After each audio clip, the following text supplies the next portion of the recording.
Hey y'all, it's Annette. So we finally got to New Orleans on our Chicago, Memphis to New Orleans train adventure by Amtrak.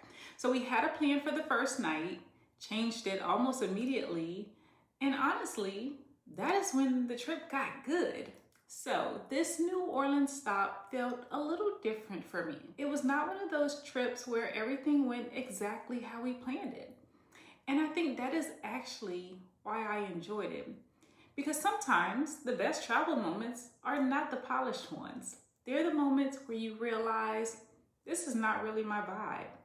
Let's go find something better. So let me take you along for our time in New Orleans. We arrived by Amtrak, got settled in, explored the city, had jazz brunch, walked through some of the most well-known areas, and just let New Orleans be New Orleans. And that really was the experience. One thing I will say right away is this. Arriving in New Orleans by train was such a good way to come into the city. It did not feel rushed or chaotic. It felt like we were easing into the trip. Once we got in, we headed to the hotel, got settled, and started getting ready for the night. Now for that first evening, the plan was to go to Lafayette Square for John Cleary and the Absolute Monster Gentleman.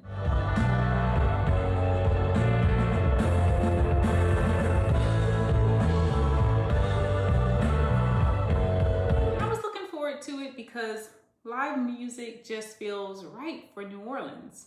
It feels like one of those things you're supposed to do. We got there and very quickly we realized it just was not really our vibe.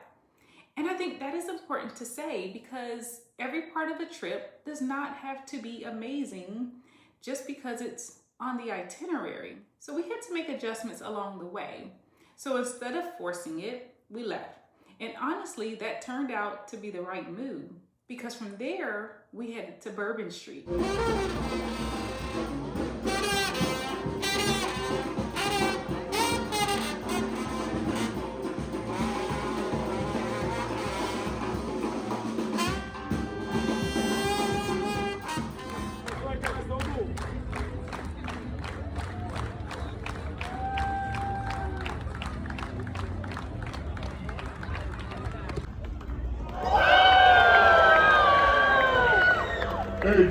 And whether Bourbon Street is your scene or not, it is definitely an experience, and you should experience it at least once. It is loud, it is crowded, it is chaotic, it is people everywhere, music everywhere, energy everywhere.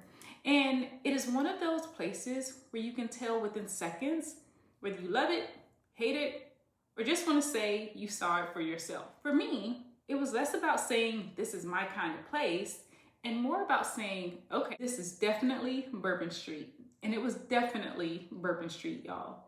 And I'm glad we experienced it. But the part that really made that night for me was what happened next. Because after being out, we started asking around where we could get some good crawfish. And that led us to Cajun Seafood. And that right there is the kind of travel moment I love. That spontaneity. The part where you ask a question, get pointed somewhere, and end up finding something that feels a little more real. That stop made the night feel more personal. We were actually in the city, figuring it out, talking to the locals, and seeing where it led us. New Orleans is not a city that you can force. You have to be willing to shift, to move around, to change your mind, and to follow what feels right in the moment. Now, the next day, we slowed things down with jazz brunch at the Court of Two Sisters. We sat outside to listen to jazz, and that felt like a completely different side of New Orleans. Brunch felt more relaxed, more like, okay, now let's sit down and really enjoy where we are. And that is what stood out to me. The city does not just give you things to do. It gives you a feeling. After brunch, we spent more time exploring the city. And that is where New Orleans really started to settle in more for me. We explored the architecture, the people, and the music in the background. We also spent time on Magazine Street, and I really enjoyed that because it gave us a different place. It felt like a nice contrast to Bourbon Street and some of the busier parts of the city. You could walk, look around, take your time, and just enjoy a different side of New Orleans. We even got some souvenirs. And I always appreciate that when I travel. Then later for dinner on the second night, we went to Bourbon. And by that point, the trip had kind of settled into itself. We were no longer in first impression mode. We were just enjoying the city and exploring that area. And I think that is when a trip starts to feel really good. When you're not rushing to get somewhere.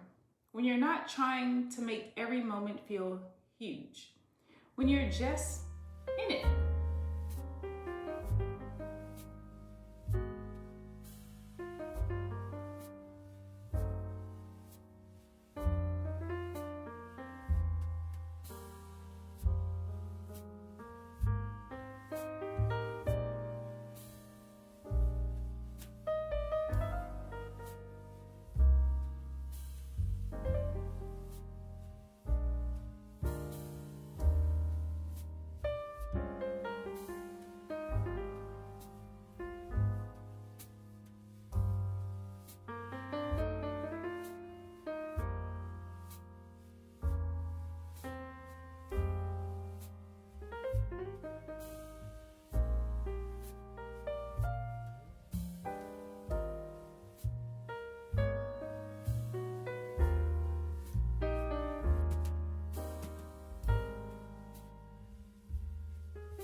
Before heading home, we had our final morning in the city. So I stopped by Mother's restaurant to pick up breakfast for the three of us. So if New Orleans is on your list, I would say go. But do not just go with a rigid plan. Leave room for the city to interrupt it. Because that might end up being the best part. Thank you so much for watching. If you enjoyed coming along with me on this New Orleans trip, make sure you like, comment, and subscribe. And tell me in the comments, what is the first thing you want to do in New Orleans? Don't forget to check out the Chicago and Memphis leg of this journey in the description. I'll see you in the next video.